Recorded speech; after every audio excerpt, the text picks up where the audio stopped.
We should regularly wash our hands with soap and water and avoid touching our face with our hands. Even at a meeting when we have on this ministry task force, while I was speaking, I was touching my face until Minister Lawrence Wong nudged me with his elbow and said, "Stop touching your face." Let me now share about what we know about this novel coronavirus. This virus comes from the family of coronavirus, which includes other viruses such as MERS and SARS, as well as the milder variants causing common cold. The medical consensus at this moment is that the novel coronavirus is more transmissible but appears less deadly than SARS. Evidence suggests that the rate of human-to-human transmission of this virus appears to be higher than that of SARS. For now, the evidence also suggests that transmission is mostly via droplets. What this means is that the virus is carried within droplets emitted from an infected person over a short distance, such as when a person coughs or sneezes. If these droplets come into contact with the eyes, nose, or mouth of an individual, directly or indirectly through hands that have come into contact with these droplets, the individual may become infected. To clarify, there is no evidence currently to suggest that the virus is airborne. There are other viruses, such as the chickenpox, which can easily be transported via air currents and do not require droplets to contact the eyes or nose. The novel coronavirus is not in this category of viruses. The novel coronavirus could also transmit through surface contact. Let me explain. When a person sneezes or coughs, the droplets fall onto the surfaces of tables and chairs, and the virus may remain alive for up to a few days.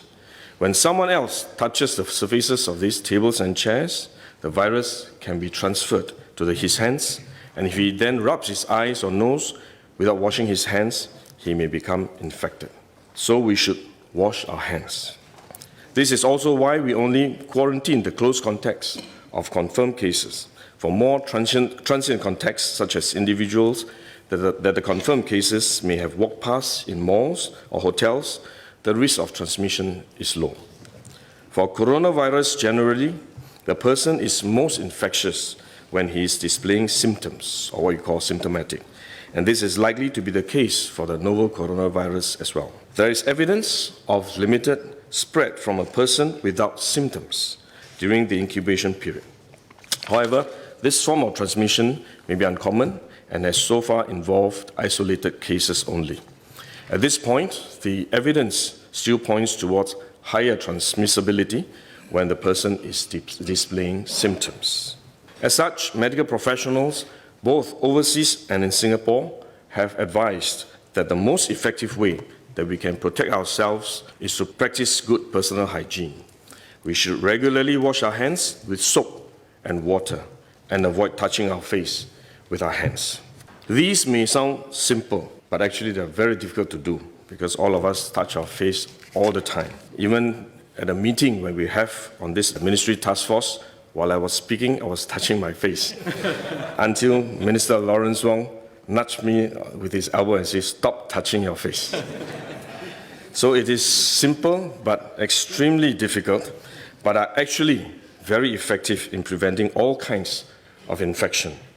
Potential infection from asymptomatic persons, in fact, is less likely to be from coughing or sneezing directly because they don't have symptoms. They are not sneezing or coughing, but more likely by touching contaminated surfaces, for which masks offer no protection.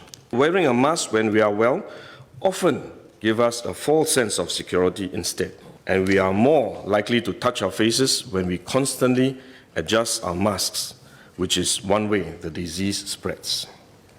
At the same time, we need to protect others, our loved ones, friends, colleagues, and fellow Singaporeans that we come into contact with. If we are sick, we should rest and recover at home as far as possible.